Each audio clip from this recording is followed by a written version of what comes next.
তো hello guys, আমরা এর আগের এপিসোডে দেখছিলাম হাও চ্যান তার বিস্ট পেয়ে গেছে। এই বিস্ট নিয়ে ইয়াহুয়ার সাথে ইয়াহুয়ার বিস্টে চেপে টেম্পলের দিকেই যাচ্ছে। আর টেম্পলে যাওয়ার সময় হাও চ্যান ওই বিস্টের সাথে অনেক খেলাধুলা করে আর ওই বিস্টকে মাছ খেতে দেয়। তাদের মধ্যে খুব ভালো বন্ধুত্ব হয়ে যায় আর তারা একে অপরের কথা খুব ভালোভাবেই বুঝে। ইয়াহুয়া এই সব দেখে মনে মনে অনেক খুশি হয়। তখন ইয়াহুয়া হাও চ্যানকে জিজ্ঞেস করে, তুমি কি জানো আমি ট্যালেন্টেড লোকদের কেন ঘৃণা করি? হাও চ্যান তখন না করে। এরপর ইয়াহুয়া তার জীবনে ঘটে যাওয়া কাহিনী হালচেনকে বলতে শুরু করে। বলে, জিও সিটির ভিতরে হাজার হাজার বছর পরে আমি একজন একাই স্টুডেন্ট ছিলাম যে খুবই জিনিয়াস।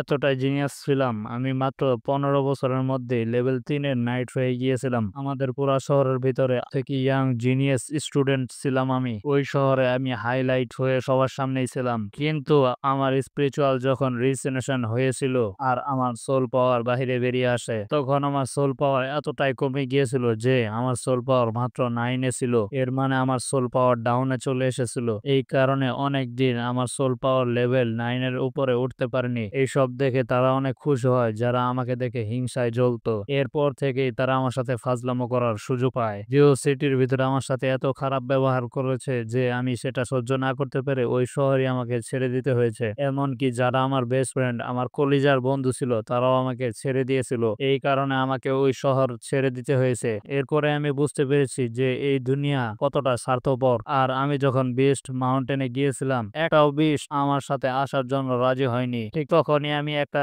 বিস্ট দেখতে পাই যে একাই দাঁড়িয়ে অনেক দূরে। তাকে দেখে বোঝা যাচ্ছে যে সে তার জীবন নিয়ে খুবই বিরক্ত। তখনই আমাদের মধ্যে বন্ধুত্ব হয়ে যায়। তখনই আমরা আমাদের ট্রেনিং শুরু করি। এটা সত্য যে আমি আমার স্পিরিচুয়াল পাওয়ার হারিয়ে ফেলেছি। আমি আর কখনোই শক্তিশালী নাইট হতে পারবো না। তখনই আমার মাথা থেকে নাইট হওয়ার চিন্তা ভাবনা বাদ দিয়ে রিসার্চ শুরু করি আর নতুন নতুন স্কিল, নতুন নতুন অ্যাবিলিটি আবিষ্কার করতে শুরু করি। আর এই কারণেই আমি অনেক দূর এই পথে এগিয়ে এসেছি। লাইব্রেরিতে যতগুলো স্কিল দেখেছ, ওর মধ্যে 80% স্কিল আমার হাতে তৈরি করা। কারণ এই দুনিয়া স্বার্থপর, এই কারণে সব সম্পর্ক ছিন্ন করে আমি আমার মতো থাকি। আর যখন আঙ্কেল নালান তোমাকে আমার কাছে নিয়ে এসে তোমার ট্যালেন্টের ব্যাপারে আমাকে বলেছে, তখন আমি তোমাকে রিজেক্ট করে দিয়েছিলাম। কিন্তু এখন যখন আমি তোমার এই বিষকে দেখলাম, এই বিষকে দেখার সাথে সাথে রেগে গিয়ে ওই বিষকে মারার জন্য এগিয়ে গেলাম। তখনই আমি বুঝতে পারি যে যাদেরকে আমি ঘৃণা করতেছি সেটা ঠিক না। আমি যে মানুষকে ঘৃণা করতাম, ওই ঘৃণা এখন আমার নিজের উপরে আসতেছে। এখন কাজের কথায় আসি, তুমি আমাদের শর্তে জিতে গিয়েছো,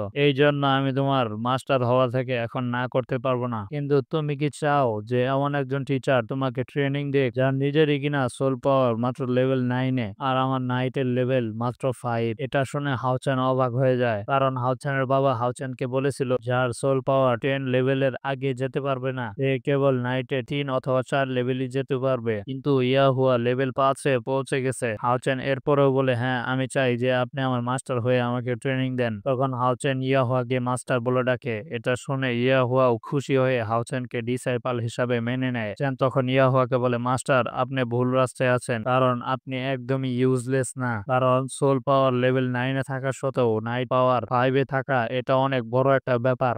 আর এটার সাথে সেলুট ডিফেন্সের মতো বড় বড় টেকনিক ব্যবহার করা এটা কোনো সাধারণ বিষয় না। আসলে সত্যি বলতে তো আপনি একজন মহান জিনিয়াস। আপনার মতো জিনিয়াস দ্বিতীয় কোনো পার্সন আমি দেখিনি। সব মিলিয়ে দেখা যায় যে আপনার পরিশ্রম বিফলে যায়নি। আমি আপনাকে দিল থেকে সম্মান জানাই, কারণ আপনার মতো একজন জিনিয়াস আমার মতো স্টুডেন্টকে ডিসাইপল হিসেবে গ্রহণ করেছেন। এরপর সিনিয়র হাওচানকে বলে, তুমি আমার কাছে আসো। এরপর ইয়াহুয়া হাওচানকে বলতেছে, আজ আমি তোমাকে প্রথম লেজেন্ড শিখাবো। এটা বলার সাথে সাথে ইয়াহুয়া হাওচানকে ধাক্কা দিয়ে তার বৃষ্টির ওপর থেকে ফেলে দেয়। হাওচানকে ফেলার সাথে সাথে ইয়াহুয়াও ওখান থেকে লাফ দিয়ে হাওচানের সাথে নিচে পড়তে শুরু করে। হাওচান চিৎকার করতেছে। তখন ইয়াহুয়া হাওচানকে বলে, তুমি রিল্যাক্স হও, এখানে তোমার কোনো ক্ষতি হবে না, তুমি আগে ছটফট করা বন্ধ করো। এরপর ইয়াহুয়া তার তলোয়ার বের করে নেয় হাওচানের সাথে লড়াই করার জন্য। হাওচান এটা দেখে অবাক হয়ে যায়। যখন ইয়াহুয়া হাওচানের উপর আক্রমণ করতে যায়, হাওচান তখন তার তলোয়ার বের করে কাউন্টার অ্যাটাক করে দেয়। তখন ইয়াহুয়া হাওচানকে বলে, আমি জানি তুমি অনেক জিনিয়াস একটা স্টুডেন্ট, আর আমার ডিসাইপল হওয়ার জন্য একটা কথা ভালোভাবে মনে রাখা জরুরি, আমার স্টুডেন্টের ভিতরে একদমই ভয় থাকা যাবে না,